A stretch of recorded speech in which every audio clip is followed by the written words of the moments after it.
Hello YouTube, welcome back to another very exciting episode of Driving Up Stocks. As always, I'm your host, Chef Icon. Friends of mine are been around for a while, or really any of you can call me Cody. Thanks for being here. I apologize, I'm on a really bumpy road. I'll be off of it here shortly, so I apologize if the camera's bouncing. Hopefully you don't get any kind of motion sickness or like shaky cam syndrome or anything crazy like that. For those of you first time here, make sure you hit that subscribe button if you've been here since the beginning for all 80 billion episodes.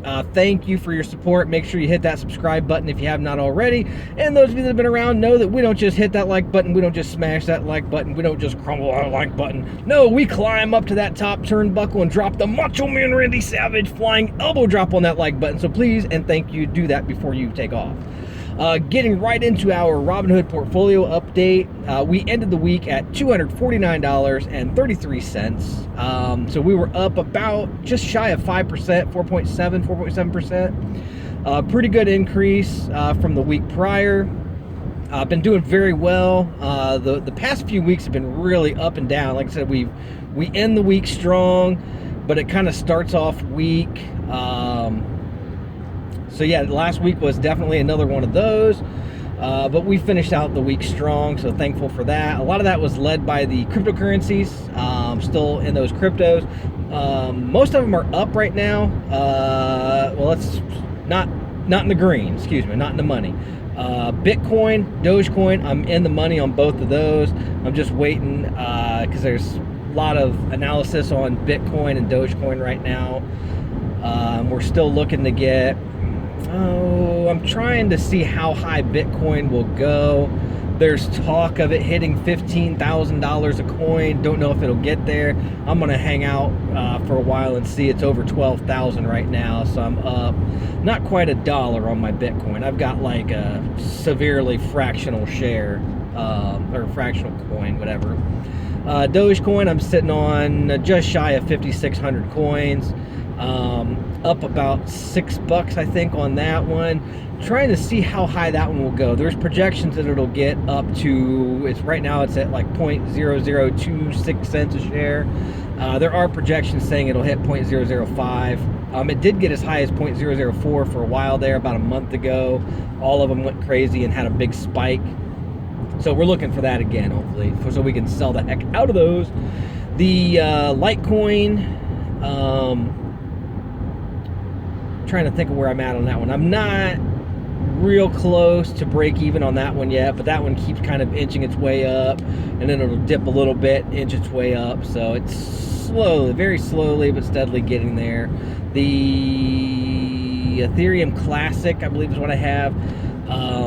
That one I'm about $3 off of break even. So that one is same as the Litecoin, where it's kind of, or whatever I said before. Getting my stuff mixed up, I apologize. But anyhow, my two other ones I don't talk about as much. How about we say that? They are inching their way close to break-even points so that we can kind of try to get sold out of all those cryptos. Just not a big fan of those. That's not my game. I'm a stock guy. I get people all the time trying to get me into Forex and all that. Not my thing. I apologize. Yeah, I'm just regular. Just give me the U.S. stock market. That's all I need. I barely understand that. That's enough for me. So, some activity the last half of the week. I don't know if I remembered or if I had mentioned it on my last video or not, but I did buy $2 more worth of AT&T. So we are slowly increasing our position there. Last week we were paid out dividends on AT&T. All of my dividend stocks, gosh, I lost the word, like the most important word to me, dividends. All my dividend stocks are on the DRIP, dividend reinvestment plan, meaning when I get paid a dividend, it automatically gets invested back into, basically a fractional share of the company or whatever. So I did that. The end of the week, I was paid out 2 dividends. I was paid out 9 cents for my fractional share of ABBV, which I have like 0.04, not even half of one share, or half of a tenth, I'm like 4/10 of a share, whatever, doesn't matter. But I got paid 9 cents. That was reinvested. I've got like 6/10 of a share of Realty Income. I got paid 12 cents for that. Obviously both of those reinvested. I did sell out. I talked in the last video, I kind of made a mistake trying to do a swing trade with Union Bank shares stock. Not enough. It's real small market cap and like no volatility, like no daily volume, hardly any daily volume at all. So I initially, when I bought in, I bought, what did I buy in there? $8, I think it was. I think I bought $8 worth. I got about half a share. But because there's no volume, it was in this massive state of flux. So you get like in between 2 points with a stock where it's moving up or down in price. Most of them have enough volatility that the price it shows is actually the price it's trading at. But when there's no volume, there's just this big gray area, and you can, if you don't buy a full share to be able to set a limit order, you can get burnt, which is kind of what I did, because I bought, I think it was like $18.90 or $18.91 a share was my average price. It did go up over, it was like $19.60 or $19.70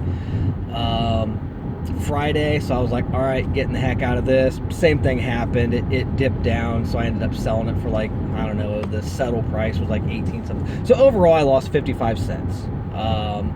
So I threw that. There was a lot of news with Johnson & Johnson right now. I kind of, where I wasn't making much money on those, I forget what it was, Microsoft? I can't remember if it was Microsoft or Facebook, when I decided that I was going to try to stick to, for my swing trading, the companies that are under $100 a share, since you do have to do market buys, and even if there's like huge $10, $20 swings, you don't really get a lot if you're just buying like this tiny fraction of a share on those. So I was trying to keep it under $100. That way you get a bigger piece of the pie and more of that, you get to capitalize on more of that volatility. But I did decide there was a lot of up and down movement with Johnson & Johnson, a lot in the news that's really impacting them. So I did go ahead and put $7 in on a fractional share of Johnson & Johnson when it was on a dip. As of, a little bit ago, here we're on Tuesday. I am in the money on that one. I'm trying to get at least 10 cents out of it. I'm trying to slowly make up that 55 cents that I lost on that stupid, poorly executed swing trade on Union Bank shares.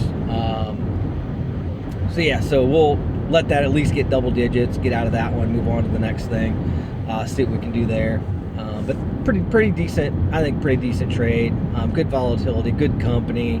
Honestly, if it ended up dipping now, I would probably just hang on to it, because we're like a week, I think, away from their ex-dividend date. So at that point, you might as well hang on to it and get that dividend off of it while you're at it. So we'll see how that kind of plays out here the next couple of days. Trying to think if there's any other news. As far as my stocks go, my pick of the week last week, for those of you that don't follow Malone Money Mindset, please do. It's a great channel, very well researched. Anthony's a great guy. He does a weekly investing live stream, and everybody goes in and does their stock pick for the week. Mine was Washington Prime. Like I said, I didn't think it was going to matter how their earnings call went. It was going to be how their CEO sold it, and he sold it well as usual. Did a very great job, very good job selling that earnings call.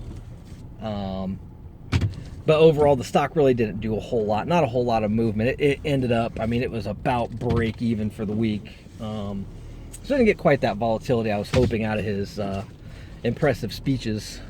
But still a good one. I look for that one long term to rebound. It was up close to $5 at one point before that which shall not be named hit us and brought everything down. I look for that one to rebound.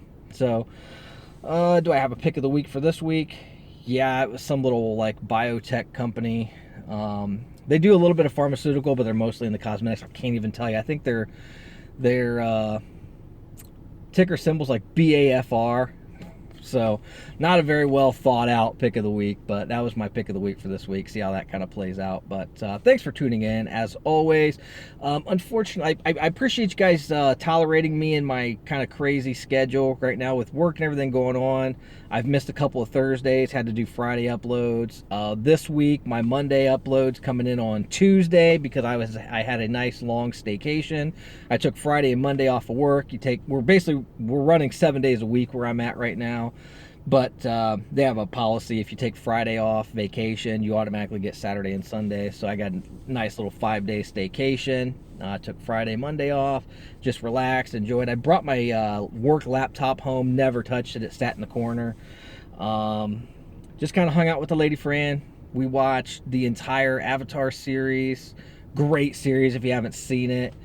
Some characters are developed really well, and some of them just have crap character development, or like their turns kind of come out of nowhere, and it's very good series overall. So eventually we're going to start, I guess it's like the sequel series or follow-up series, The Legend of Korra. I guess it takes place like 100 years after, but that's kind of what I did. Played some video games, Left 4 Dead 2, never got to hit the Minecraft.